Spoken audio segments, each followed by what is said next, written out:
Welcome to Book Summary Podcast, your gateway to personal transformation.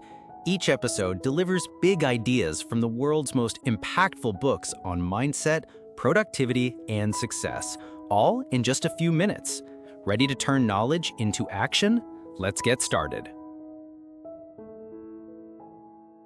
All right, welcome back to the deep dive. Today we're plunging into a question that, frankly, sounds almost too simple to be true. What if the key to unlocking, extraordinary wealth and a truly fulfilling life wasn't about working harder or just getting lucky, but about something you consistently do before the rest of the world even stirs? It does sound like one of those secrets, doesn't it? Like something successful people whisper about. Exactly.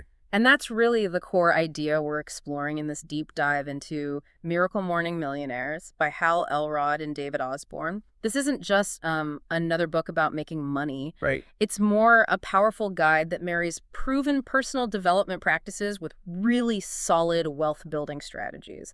And it's all rooted in intentionally designing your mornings. The real aim, you'll see, is about becoming the person you need to be to create the life you truly desire. And the guides we have woven into this material are, well, they're pretty incredible. First, there's Elrod. He's the original author of The Miracle Morning. And his personal story is just astounding, a real testament to resilience. Oh, absolutely. He survived this horrific car crash, was literally pronounced dead for 6 minutes, told he'd never walk again. Unbelievable. And then he goes and runs a 52-mile ultramarathon. And then, if that wasn't enough, he beats a rare form of leukemia. His personal mission, you can feel it in his work, is elevate the consciousness of humanity one morning at a time. Wow. And alongside him, you've got David Osborn, Howell's co-author. Now, David's a self-made multimillionaire, maybe around $70 million net worth when they wrote the book. Yep. He's the principal owner of, I think, the 6th largest real estate company in the U.S. at the time. We're talking over 4,500 agents, billions in sales back in 2017. That's huge. Huge. And he's known for being authentic, generous co-founder of GoBundance, too. So his practical boots-on-the-ground experience in building massive wealth, really, grounds the strategies. It shows these aren't just nice theories. They're actionable blueprints. Exactly. Actionable. Okay, so our mission for this deep dive then is to pull out the most powerful, sometimes kind of counterintuitive, nuggets from their combined wisdom. We want to distill why mornings are so critical. Unpack the specific practices they say can accelerate both personal growth and your financial path. And maybe reveal the underlying mindsets that really separate millionaires from everyone else. Sounds like a transformative journey ahead. I think so. Yeah. Let's get started. All right, let's really unpack this core premise. Why do mornings matter so much? Right. Maybe, far more than you currently think. Because if you're like most people, your mornings probably feel like one of two things. Either it's a complete fire drill, you're instantly overwhelmed, rushing around. Reacting to everything. Tably reacting. Yeah. To every phone buzz, feeling that financial pressure the second you open your eyes. Yeah. Or maybe it's the opposite. It's underwhelm. The snooze button trap. Right. Hit snooze, drift aimlessly, feel like you're just sort of stumbling through the first few hours like a zombie, as they put it. And in both cases, according to Elrod and Osborn, you're basically setting yourself up for financial pressure and honestly getting nowhere fast. That's a really sharp observation, and it's backed up by personal stories, too. David Osborn himself, he admits he was a night owl for a long time. Oh, really? Yeah, he thought working late, sleeping in, that was his shortcut to wealth. But he pretty quickly realized that this hazy, reactive start to the day meant he was basically stumbling through his business like a zombie. Not effective. Not at all. No clarity, no real effectiveness.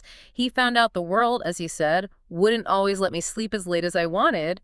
And he saw this critical, almost universal link between strategically using your mornings and actually building wealth.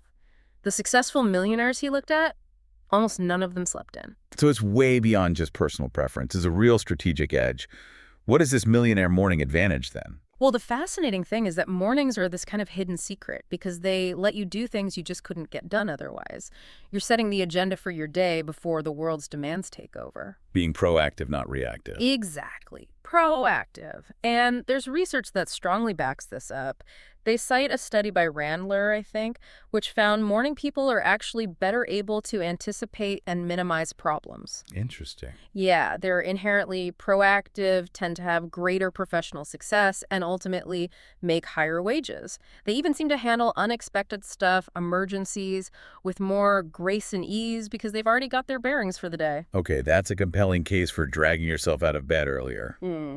So beyond just, feeling a bit better, what are the concrete benefits, especially for someone aiming for financial growth? Well, first, you get to plan like a pro. Mornings give you that dedicated, quiet time to organize your thoughts, think ahead about challenges, and really prepare strategically. And this absolutely includes financial planning. Like reviewing investments, budgets? Exactly, strategizing income. While your sleepy counterparts are just reacting to the chaos, you've already calmly mapped out your moves. Makes sense. Second, you tap into more energy. Now, this sounds backward, right? Waking up earlier for more energy. Yeah, well, But even just a few minutes of morning exercise, which is often the first thing to go when you're rushed, it sets this incredibly positive tone. It gets blood flowing to the brain. better focus, clarity. Right. Boosts your mood, actually improves your sleep later that night, and just skyrockets your overall productivity. You're basically jump-starting your whole system for peak performance. And it's not just physical energy, is it? It sounds like there's a mental and emotional advantage, too. Oh, definitely. The University of Barcelona did research comparing morning people and night owls. They found morning folks tend to be more persistent, more resistant to fatigue, frustration, difficulties. Wow. And that translates directly into less anxiety, lower rates of depression and substance abuse, and just generally higher life satisfaction. It's this early bird attitude advantage that kind of filters into everything, making you more resilient for the, inevitable ups and downs of building wealth. Okay, that all sounds fantastic, really. And I'm sure a lot of you listening are thinking, yeah, that makes sense. But Yeah. I can also hear those little voices, maybe my own included, saying, but I'm already cramming 27 hours into 24. How can I possibly add more? Right. The time crunch. Or maybe it feels selfish, spending time on myself when my family needs me, my job needs me. These are really common objections, aren't they? And valid ones. They really are. And it brings up that crucial question. Is it actually selfish to invest in yourself first? The authors reframe this really well. They remind us it's not about denying sleep or finding magic extra hours. It's about waking up better, waking up with purpose. Like the oxygen mask on the plane. Exactly, the oxygen mask analogy. You have to put yours on first before you can help anyone else.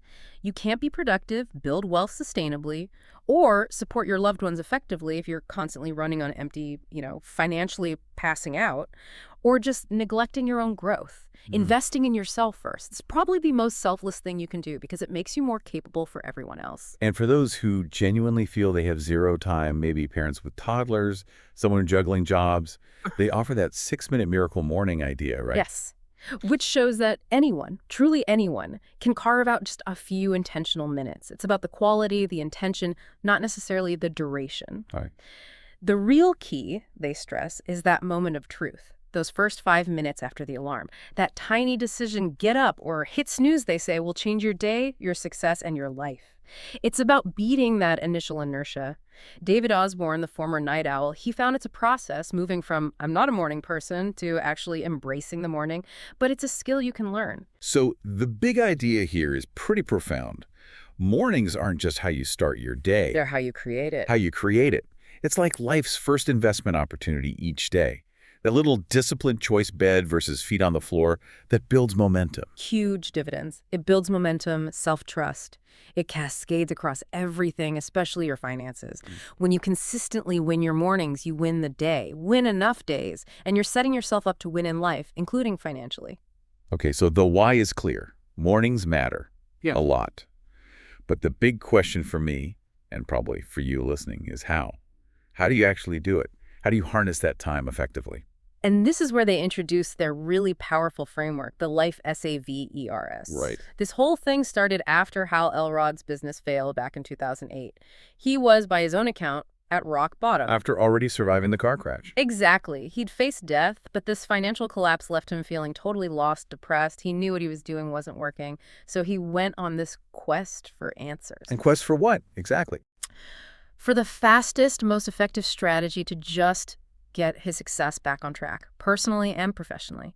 He dug deep, studied the best personal development practices from the most successful people throughout history. He pulled together a list of 6 timeless, proven practices that consistently got results. All right. And his big breakthrough, he says, came when he asked this simple but incredibly powerful question. What would happen if I did all of these every single day? Not just picking one or two. Right. Combining them. And the results, they were, well, miraculous, as he puts it, hence the name. Within just 2 months of doing these 6 practices pretty much daily, Hal doubled his income. And he went from someone who hated running, hated it, to training for and actually finishing a 52-mile ultramarathon. Wow. That's incredible. And David Osborn credits them too. Absolutely. David directly credits the S.A.V.E.R.S. for accelerating his path to becoming a millionaire. So these aren't just random habits, they're profoundly effective daily practices designed to give you clarity, put you in a peak state, physically, mentally, emotionally, spiritually, before the world even really wakes up. Okay, so S.A.V.E.R.S. is the acronym. What does it stand for? It stands for silence, affirmations, visualization, exercise, reading, and scribing. It's this customizable but holistic morning ritual that combines the power of all 6. Got it. So let's break them down. Let's start with S is for silence. Okay. Think about the typical start to the day. Jarring alarm. Grab the phone. Instantly grab the phone. Immediate noise, as they call it. Yeah. Email, social media, texts, news. It just floods your system with cortisol, that stress hormone. You start the day overwhelmed, reactive, already behind. Like jumping straight onto a treadmill set to sprint. So silence is the antidote. How does that work in practice? The practice is just intentional quiet time. It can be meditation, focused prayer, just quiet reflection, deep breathing, or even practicing gratitude and stillness. And the really deep insight here is that stillness isn't just a luxury. It's actually a biological imperative for peak cognitive performance. How so? Well, Harvard research showed that just 8 weeks of consistent meditation can literally increase gray matter density in the hippocampus, crucial for learning and memory, and also in areas linked to self-awareness and compassion. So you're not just calming down, you're actively sharpening your brain, your most valuable asset. It's amazing how many super successful people prioritize this. Oprah talks about stillness, Katy Perry, Paul McCartney do TM. Ray Dalio, Rupert Murdoch. They credit meditation for financial success. Kristen Bell says it helps everything unfold. Angelina Jolie finds it just coloring with her kids. It takes many forms. So how do you start if you're new to this? Guided apps are great headspace. Calm, Omvana, easy entry points. Or for self-meditation, find a quiet spot, sit upright, focus on slow, deep belly breaths, maybe count to 3 in, 3 out. Acknowledge thoughts without judgment. Just let them float by. Yeah. And just be present. Just breathe. Just be. Exactly. You could even use a simple mantra like, I inhale confidence, I exhale fear. Helps focus the mind. Okay, powerful start. After finding that quiet center with silence, the next step is actively reshaping your inner world, right? A is for affirmations. Yes. And the challenge here, as they point out, is that our subconscious minds are already full of programming from our past, family, culture, media, and that programming deeply impacts our mindset, especially around money. And typical affirmations often fail. They often do, either because it feels like lying, I am a millionaire, when you're drowning in debt, or the language is too passive, like money flows effortlessly to me. Well, people sitting around waiting for money rarely get rich. Right, so how do you make them work? It's about intentional active reprogramming. Science actually shows that affirmations, done right, are incredibly effective for becoming the person you need to be. They align your conscious goals with your subconscious beliefs. The book gives 4 key steps. First, identify the ideal result you are committed to and why. Commitment, not just wanting. Crucial difference, not just I want to double my income, but I am 100% committed to doubling my income so that I can provide financial security for my family. Root it in a deep why. Okay, commit and know why. Step 2. Second, name the necessary actions you're committed to taking and when. Make it specific, actionable. What activities, how often, how much, what time. So, and I am committed to doubling my daily prospecting calls from 20 to 40 calls per day, 5 days a week, from 8 a.m. to 9 a.m., no matter what. Concrete plans, not vague wishes. Got it. And how do you make them stick, make them real? Third, recite them every morning with emotion. This is absolutely vital. Just repeating words won't cut it. You have to feel the truth of them. Feel the conviction, the passion. That's what programs the subconscious and focuses the conscious mind. So, like, really embody it. Yes. They suggest physical cues, laminate them for the shower, take them to the mirror, put them on your car visor, see them, read them, feel them. And fourth, constantly update and evolve them. As you grow, achieve goals, your needs change. So should your affirmations. Add new goals, inspiring quotes, philosophies that resonate with who you're becoming. Hal Elrod apparently has affirmations for every major area of his life and keeps refining them. It's a living document of your growth. Okay, that makes a lot of sense. Next up, V is for visualization. And the science here is pretty cool, moving it beyond just, daydreaming. It really is cool. This idea of mirror neurons explains why it's so powerful. These neurons fire not just when we do something, but also when we vividly imagine doing it. So your brain doesn't really know the difference. In many ways, no. So when you visualize, you're not just wishing, you're actually pre-wiring your brain for success, making the real action feel more familiar, less scary, easier to do when the time comes. Some studies even suggest weightlifters can increase muscle mass just through visualization. It's potent. That's amazing. So what should you visualize? How specific? Anything, really. Critical action steps towards wealth, skills you want to improve, even things you normally resist doing. Hal Elrod, who hated running, visualized himself lacing up his shoes and hitting the pavement with a smile for his ultramarathon. Visualizing enjoying the process, not just the outcome. Exactly. Reprogramming himself to enjoy the journey. That's the game changer. Okay, how do we do it effectively? Get those mirror neurons firing. 3 simple steps. First, get ready. Comfortable position, upright, deep breaths, clear your mind. Let go of limitations. Don't let your current situation constrain your vision. Maybe some calming instrumental music, like Bach, helps some people. Set the stage. Right. Second, visualize what you really want. Make it bold, vivid, detailed. See it, feel it, hear it, touch it, taste it, smell it as if it's already happened. No fear, no doubt. Engage all your senses. Marianne Williamson's quote they use is powerful. Our deepest fear is not that we are inadequate. Our deepest fear is that we are powerful beyond measure. Visualize that power. And the third step is key for making it actionable, right? Not just a nice fantasy. Absolutely crucial. Third, visualize yourself taking and enjoying the necessary actions. See yourself confidently doing the things you need to do, exercising, writing, making those calls, pitching investors, and enjoying it. Even the hard parts. Picture the focus, the positive outcomes, the feeling of flow. This turbocharges your subconscious for success and helps smash through procrastination and fear. Builds that inner drive. Okay, this sounds like a really powerful pairing with affirmations. Next on the list, E is for exercise. This seems obvious, but maybe they frame it in a way that really highlights its role in wealth building. Yeah, what's fascinating is how absolutely foundational exercise is, not just for physical health, but for peak cognitive and emotional performance. Even just a few minutes daily can seriously boost health, confidence, well-being, sharpen thinking, increase concentration, give you a rapid energy boost. And big names emphasize this too. Oh, yeah. Eben Pagan, Tony Robbins, they both stress starting the morning with some aerobic activity, even just 10-20 minutes.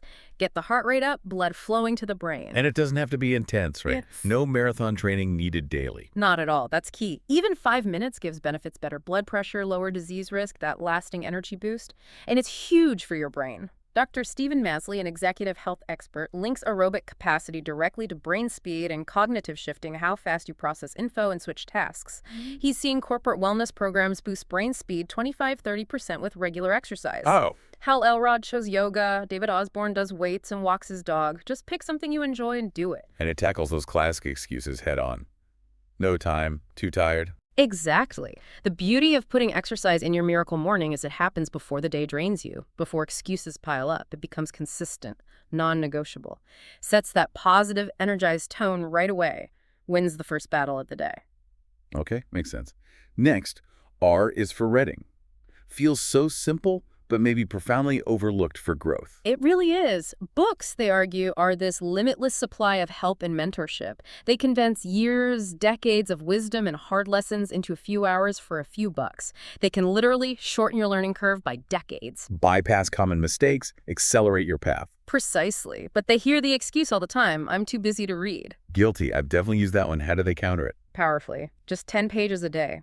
That's 3,650 pages a year. That's like 18 200-page books. 18 books. In just 10-15 minutes a day, imagine the mindset shifts, the strategies, the confidence you'd gain from consistently reading 18 targeted books a year. It won't break your schedule, but it will absolutely make you. And the deep insight isn't just that books are good. It's that reading is the longest lever of all for wealth. The longest lever. How so? Because knowledge multiplies your efforts indefinitely. Once you learn something, you can apply it again and again. It's like having $1 you can spend infinitely. The ultimate leverage. That's a great perspective. So beyond just reading more, any tips for maximizing it, making sure it leads to results? Yeah, several good ones. Consider audiobooks for learning on-the-go commutes, workouts. Start with the end in mind. What do you want to get from this book? Don't feel obligated to read cover to cover or finish every book. Okay. Actively engage. Mark up physical books. Use digital highlights. Summarize key ideas in a journal for quick review. Reread important books. Mastery needs repetition. But the absolute most important thing. Let me guess. Take action. Immediately implement what you read. Don't just be a personal development junkie hoarding information. Schedule time specifically to apply the lessons. That's how knowledge becomes results. Knowledge without action is just trivia. Got it. Okay, last one. S is for scribing. Basically journaling, yes. Yes, the powerful practice of daily journaling. It's amazing for gaining clarity, capturing those fleeting ideas, reviewing lessons from wins and mistakes, acknowledging progress, and actually improving memory by getting thoughts out of your head. David Osborn keeps his thoughts, goals, insights in his journal. He says reviewing past entries is eye-opening and confidence-inspiring. Tracks his growth. So for someone new to journaling, how do they start? Make it stick. 3 simple steps. First, choose a format. Physical journal, digital app like Penzu. Find what feels right for you. Second, get a journal that inspires you, attractive, durable, lined or unlined for sketching. Third, scribe daily. Even 5-10 minutes makes a difference. Aim for maybe 1-2 pages of just free-flowing thoughts, feelings, goals. It doesn't have to be super structured. Consistency, even brief, is the key. It's your private space for reflection. It's amazing how these 6 simple practices done together consistently can create such a powerful synergistic effect. Okay, let's shift gears now into the specific mindset shifts and strategies that really define millionaires, moving beyond habits into actual wealth creation. Right.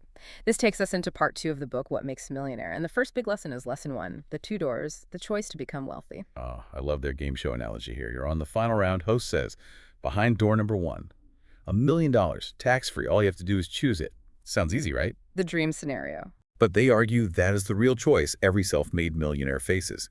A conscious, deliberate decision to be wealthy, despite everything else. That's the heart of it. Differentiating between just wanting wealth and actively choosing it. Wanting is dreaming, lottery tickets, hoping. It's passive, like saying, ready, aim, forever. Never firing. Never firing. Choosing is deciding, planning, taking consistent action, firing the gun. That choice is the first step to bridging the often painful gap between who you are now and who you know you could be. That satisfaction many feel, it's often the weight of unrealized potential. So it's not just philosophy, it leads to concrete actions. What are the 3 key choices millionaires make? They make 3 conscious choices that really reshape their daily reality. First, to accumulate wealth, a deliberate decision, a deep commitment, not just a wish. Second, to be strategic. Seeing life through a lens where wealth building is a priority. It influences small decisions. Like choosing a house with a rental unit. Or driving an older car. Exactly. Aligning choices with the wealth plan, not just societal pressure. And third, to leverage.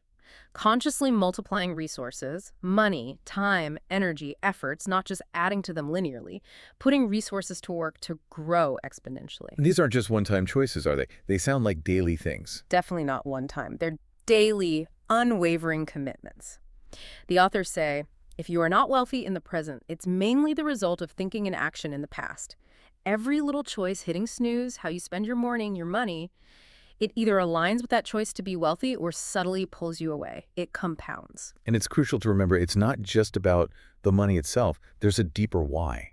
Absolutely critical. Money is a tool, not the end goal. It's a byproduct of a life of challenge, growth, and doing something that keeps you jumping out of bed in the morning. Your miracle morning becomes that touchstone with why. Reconnecting daily with your purpose beyond just the dollars. That's the fuel for the long haul. Shifting from scarcity to purpose. Okay, powerful. Now, lesson 2.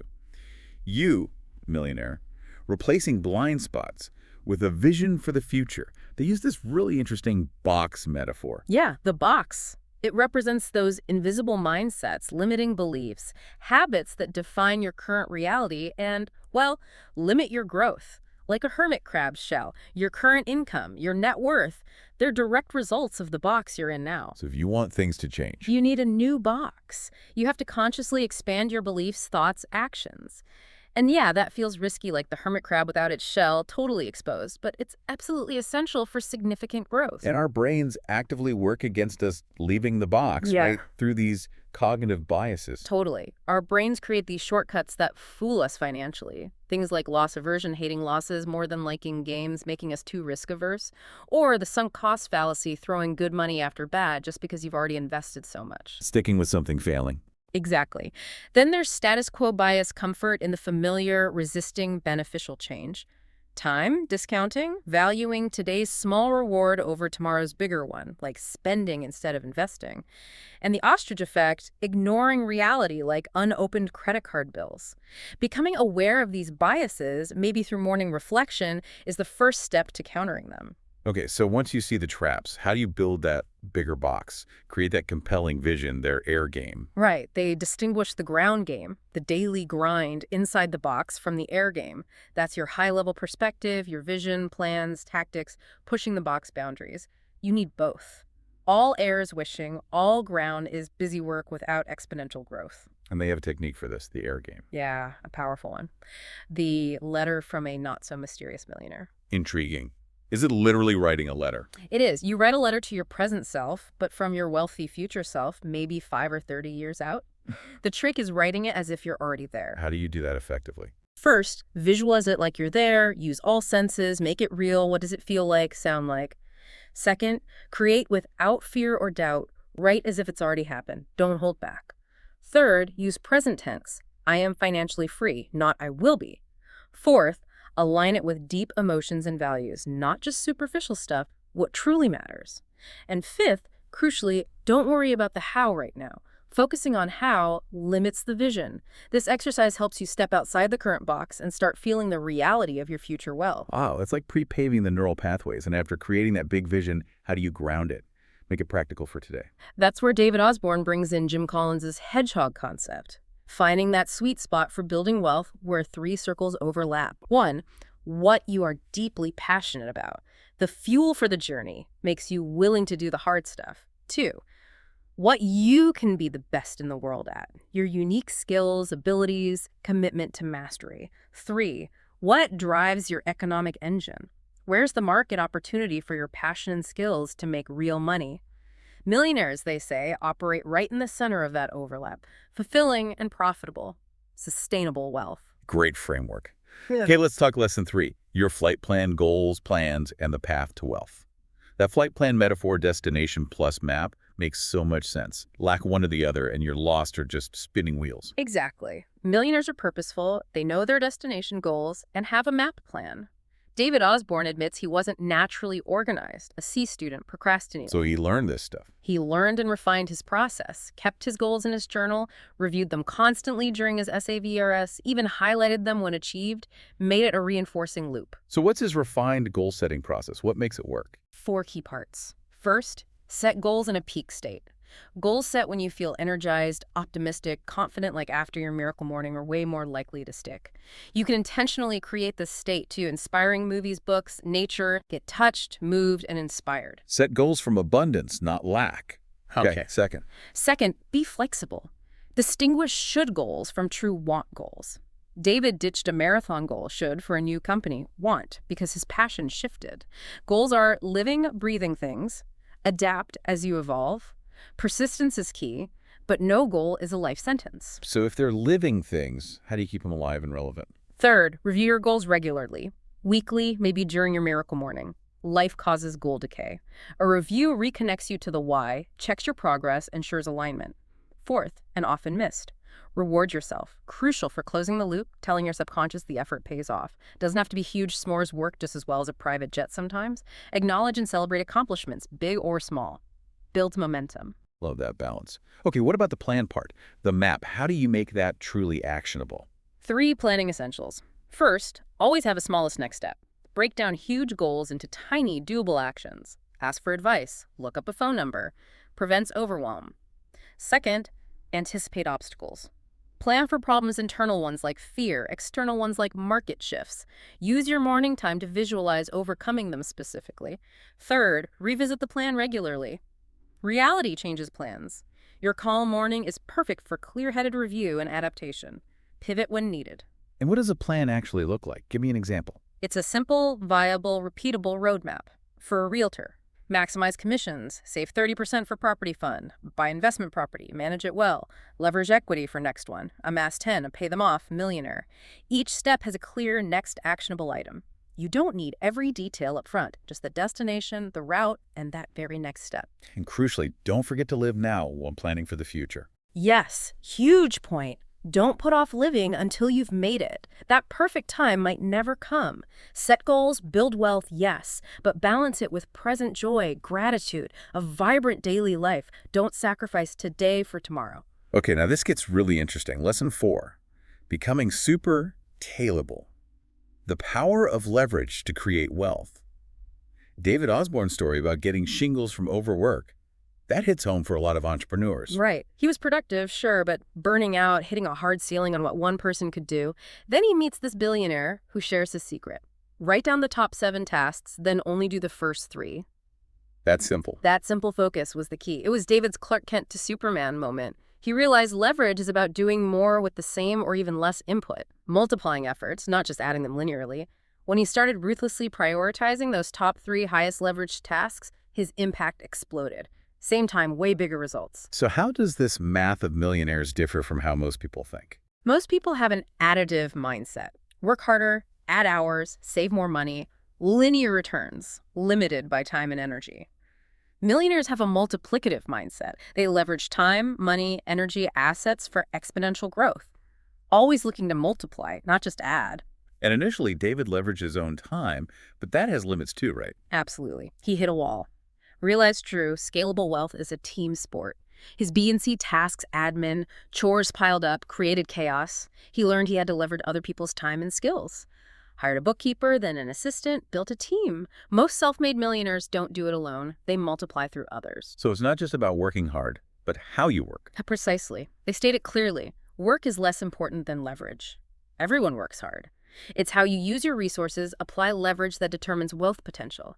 Think realtor selling houses, additive, versus investor buying rentals, multiplicative, passive income, scalable. That's leverage. And the most powerful, accessible form of leverage is Learning, the longest lever of all, the master multiplier.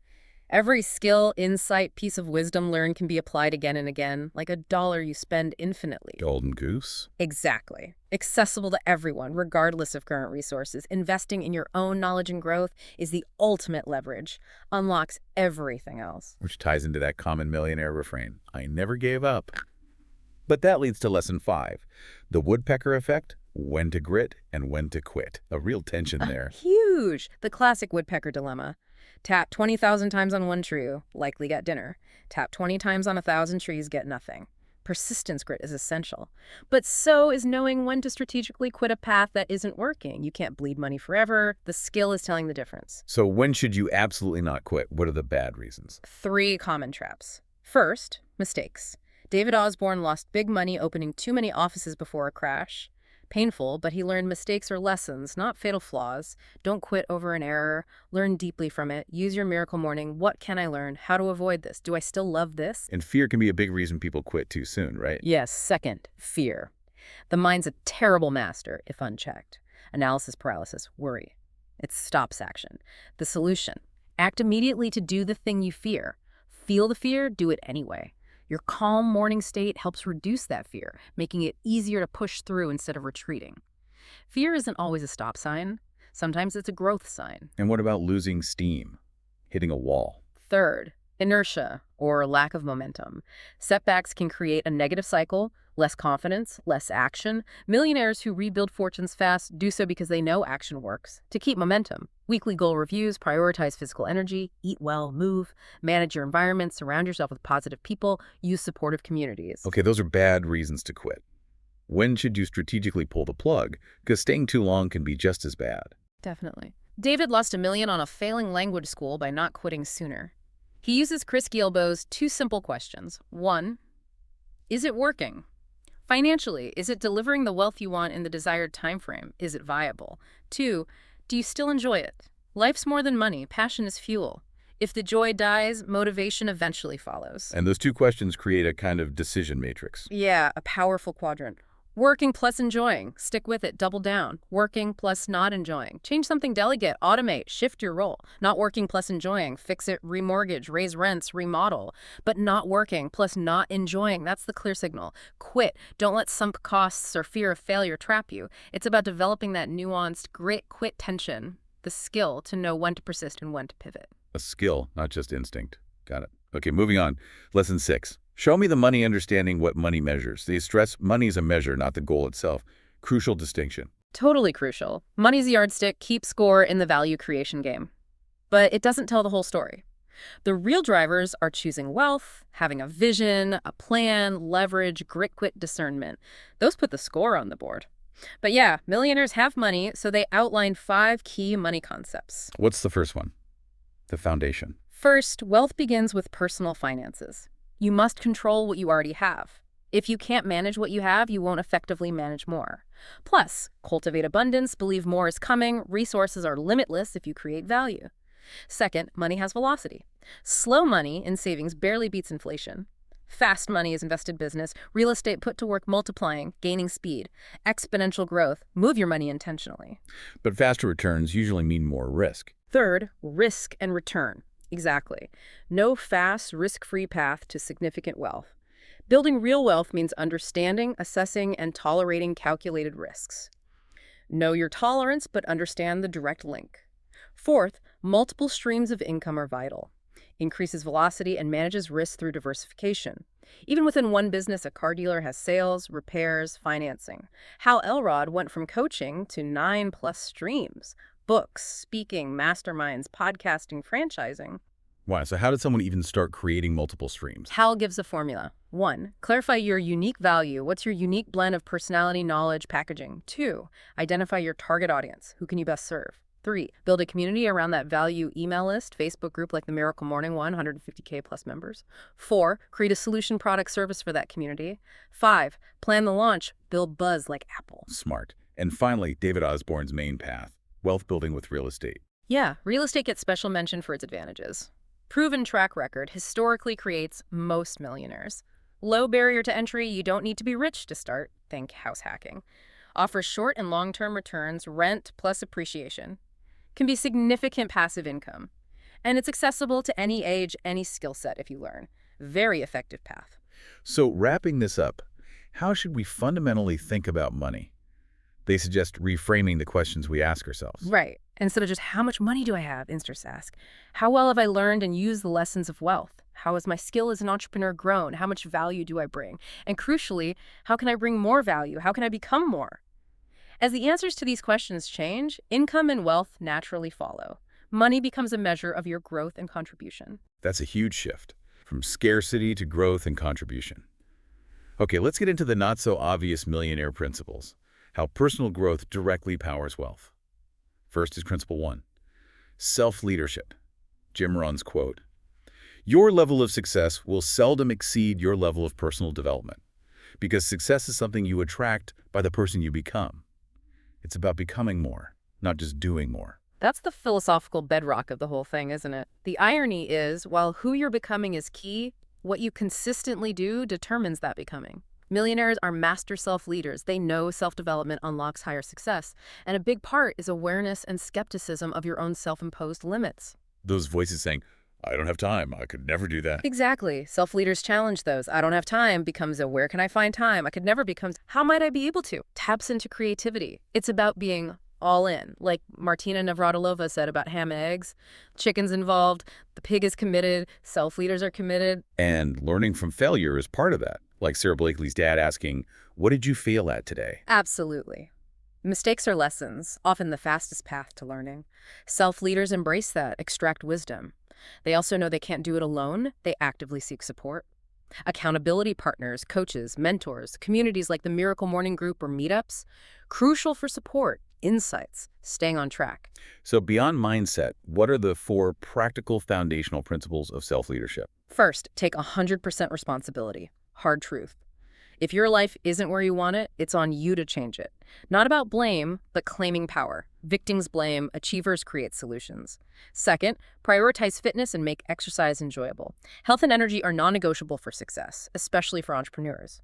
Beyond the S.A.V.E.R.S exercise, aim for 30-60 minutes, 3-5 times a week, doing things you like, Hal's wakeboarding, basketball for consistency. And the third one, systematizing, sounds huge for productivity. Oh, it is. Third, systematize your world. Create repeatable systems for everything: work, personal life, groceries, cleaning. Use automation. Plan ahead. Pack lunch night before. And crucially, foundational scheduling. Not just calendar appointments, but blocking out non-negotiable time for your highest leverage activities first. Creating your day, not reacting. Hal Elrod follows a super detailed schedule, only deviating from major priorities. Avoids that "where did the day go" feeling. And the final principle. Fourth, commit to consistency, maybe the biggest not-so-obvious secret. Consistent action, even small, yields huge results. Wealth creators are consistent, persistent, dedicated daily. Prepare to keep going through rejections, setbacks. Sustained effort leads to breakthroughs. And underpinning all this is a strong self-esteem. Yes, unshakable self-esteem gives courage to try, persist, believe you can achieve, celebrate small wins, be proud of strengths, write love notes to yourself on tough days, build that inner self-image through affirmations, visualization. It fosters the right attitude for success. Okay, that's a really holistic view of growth fueling wealth. Let's move to principle 2. Energy engineering. Emerson. The world belongs to the energetic. Hard to argue with that. Building wealth needs surplus vitality. Energy really is the ultimate fuel for clarity, focus, action. It's contagious too, spreads to your team, clients, family. The typical reactive approach, caffeine, sugar, just leads to crashes. Instead, understand your natural energy cycles. You can't sprint 24/7. Allow time to rest, recharge. Have proactive auto-recharge systems. Don't wait for burnout. So how do you engineer optimal energy? 3 core principles. First, eat and drink for energy. Prioritize consequences over taste. Processed foods cause spikes and crashes. Nutrient-dense living foods, fruits, veggies, nuts, seeds give sustained energy. Fuel your brain. Maybe eat your first main meal after your Miracle Morning for alertness. Start with healthy fats, coconut oil, MCT oil. Hydration is critical, 16-ounce water every 1-2 hours. Food is fuel, not just reward. Makes sense. Strategic eating. Second principle. Second, sleep and wake to win. Most adults need 7-8 hours, period. Only about 3% have the gene to thrive on less. Lack of sleep kills concentration, mood, immunity, increases mistakes. Good sleep boosts memory, creativity, weight management, reduces stress, prevents errors. It's like turning on your inner magnet. A rest entrepreneur is more resourceful, magnetic. Tip, set a bedtime alarm to wind down. And the third principle loops back to balancing ambition and self-care. Exactly. Third, rest to recharge. Different from sleep or recreation, it's intentional, purposeful, quiet time, a sacred space. Reduces stress, lowers heart rate, improves mood, increases productivity by preventing fatigue. Examples: mindfully drinking tea, journaling, hot bath, massage, retreats, power naps, 20-30 minutes. Schedule rest like any priority. Combine exercise, healthy food, good sleep, intentional rest, huge energy leap. Okay, final principle, and it's a big one. Principle 3, unwavering focus. Bruce Lee. The successful warrior is the average man with laser-like focus. Sounds like a superpower. It enables seemingly superhuman results, even from an average person. It makes you effective, doing the right things, efficient, using fewer resources, and productive, achieving results, not just being busy. Prevents scattering energy and getting mediocre results everywhere. So how do you build this superpower? Yeah. Sounds like designing your environment in mind. 4 steps. First, create your ideal focus place. Dedicated workspace or adapt habits for travel. Car, coffee shop. Second, clear the unfocused clutter, mental and physical. Brain dumps, master to-do lists for mental clutter. Workspace purge for physical. Clutter creates heavy fog, kills focus. Clear the decks before engaging. Got it. Third, Protect yourself from interruptions. Absolutely critical today. Turn off non-essential notifications, texts, email, social media. Use Do Not Disturb. Schedule specific times for replies. Set boundaries with colleagues, clients, focus zones. This alone massively boosts productivity. and the final step is about refining your actual activities. Yes. Fourth, build a foundational schedule for unwavering focus. Ask 3 questions. 1, what to keep doing or do more of. Your 80-20 activities. What truly yields results? Amplify those. 2, what to start doing. Review goals plans daily, weekly. Understand financials, exercise, eat well, sleep rest well. Plan your next higher investment. Create foundational schedule. Add incrementally. 3, what to stop doing. Unhealthy eating, unnecessary chores, instant replies, excessive social media TV, beating yourself up, repetitive tasks to delegate automate. Turn off the buzzes. And focus is a muscle, right? Developed over time. Precisely. Builds with consistent practice. Add focused commitment to affirmations. Schedule 60 minutes daily for your single most important task, uninterrupted. Consistent effort leads to significant improvement in focus and thus wealth creation. We've covered so much: the power of mornings, the S.A.V.E.R.S, millionaire mindsets, growth principles. To wrap it all up, they have the miracle equation. Sounds like the final piece. It really is. It's a mindset and a strategy for achieving those seemingly impossible goals. Hal's mentor, Dan Cassetta, taught him, the purpose of a goal isn't to hit the goal. The real purpose is to develop yourself into the type of person who can achieve your goals. It's about who you become in the striving. And the equation comes down to two crucial decisions for any big goal. What's the first? First, unwavering faith. Maintaining absolute faith daily, regardless of results or doubt. Hal used a mantra, I will reach my goal no matter what. There is no other option. Like Michael Jordan's faith, despite missed shots, override self-doubt, cultivate deep, chosen conviction, even when odds seem against you. It's not about probability, it's about conviction. And the second decision, where the action happens. Extraordinary effort. When faith wavers, effort often follows. But with extraordinary effort, you commit to relentlessly focusing on the goal, connecting to your why, reverse engineering what's needed, persevere consistently, disciplined action until the very end, even when nothing seems to work. The equation is simple. Unwavering faith plus extraordinary effort, miracles. They believe this combo taps into forces beyond understanding, unlocking capabilities you didn't know you had. Programming yourself for success, becoming the person capable of miracles. Wow. Okay, that brings us to the end of this deep dive. It's been quite a journey. Through the untapped power of mornings, the S.A.V.E.R.S silence, affirmations, visualization, exercise, reading, scribing the millionaire mindset shifts, choice, vision, planning, leverage, grit versus quit, and those crucial personal growth principles, self-leadership, energy engineering, unwavering focus, all leading to the miracle equation. It really is a comprehensive, actionable roadmap. And I like how David Osborn reflects he wasn't born wealthy, organized, or an early riser. He just made a trade, exchanged his old self for an upgraded model through consistent self-improvement. Right. The visible wealth is just an indicator of that deeper, ongoing personal growth inside. This deep dive isn't just about money. It's about becoming capable of an extraordinary life, fulfilling your highest potential, financially and personally. So as you go about your day, and especially as you think about tomorrow morning, here's the final thought from the authors. 5 years from now, your family life, your business, your relationships, your income, they'll be a direct result of one thing: who you've become. What choice will you make tomorrow morning when that alarm rings? What extraordinary version of yourself will you choose to become? And what miracles would that intentional choice unlock in your life? Thanks for tuning in to the Book Summary Podcast. If you found value in today's episode, hit that like button, subscribe for more summaries, and share it with someone who's ready to grow. Want deeper insights, exclusive book notes, and reading tips? Join our free newsletter. The link's in the description. And don't forget, if you'd like to read the full book, our affiliate link is right below. It helps support the channel and keeps the summaries coming. Until next time, keep reading, keep growing.